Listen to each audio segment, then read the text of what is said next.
All right, there we go, guys. So I'm actually really excited. It's been almost really about a month. Thing hasn't run as I try to sort out these issues. So it seems that the problem was just trying to mix the two different harnesses.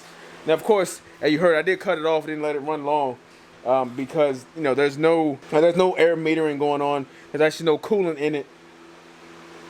I just really wanted to get it started and get some oil pressure built up in it. So it looks like that was a problem after all. Again, just make sure if you're doing this yourself, you get compatible harnesses, or you skip all this and just pay somebody to make you the conversion harness from your auto to manual, which is hindsight, doesn't really look like too bad of an idea. One more time, if you're gonna do this, make sure you get a compatible harness. Just use the fuse box as a good reference, or else if you don't, I know finding manual eclipses is actually kind of hard. You're gonna have to pull the entire thing. That's from the engine harness that runs behind the dash, the harness that runs into the doors, and the one, of course, that runs all the way to the back through the fuel pump. Now, I do have a couple issues. I have this plug here, which is from the Eclipse harness, which doesn't go to anything. And then I have, like, the rest of this, the other end of this, which runs into the engine bay. And this goes to your windshield wiper, your power steering, your headlights, stuff like that. Stuff that's really not a big deal.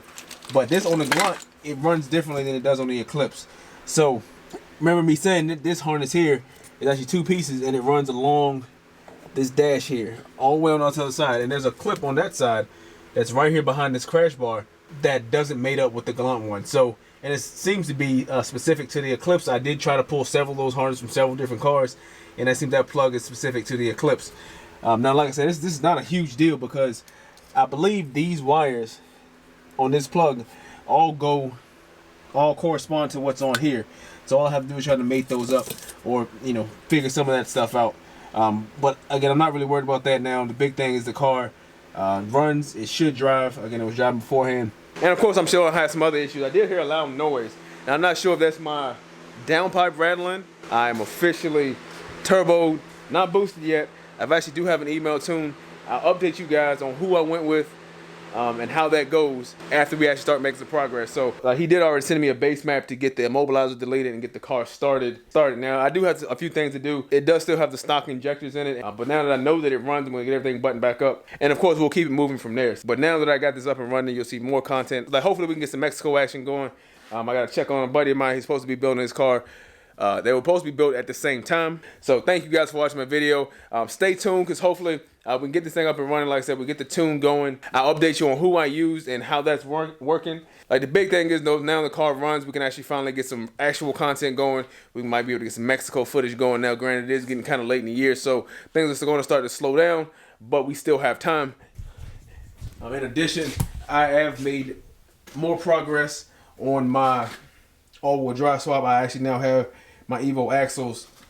Of course, I already told you I had the subframe for a while. I've got Brembos and the hubs that go with the front hubs. And the all-wheel drive swap, the hardest thing about that, from what I've read anyway, is just the labor and the welding, which I'm comfortable with doing. With all that said, I'm not gonna hold you up any longer. I want to thank you guys for watching my video. The channel has really been growing, and it surprises me, even though it's in the realm of YouTube, nothing special, and it's still in its infancy. I'm probably even like embryo state, I guess. I do appreciate what you guys are doing. Remember to leave your comments down below, and of course, remember to share it so we can continue to grow this community. I'm happy to see that on the forums and some of the groups that people are getting back into, modding their Galants and Eclipses. So I love to see that, because these cars deserve a little more respect than what they get. So that's all I got for you guys today. Thank you again. Have a great day.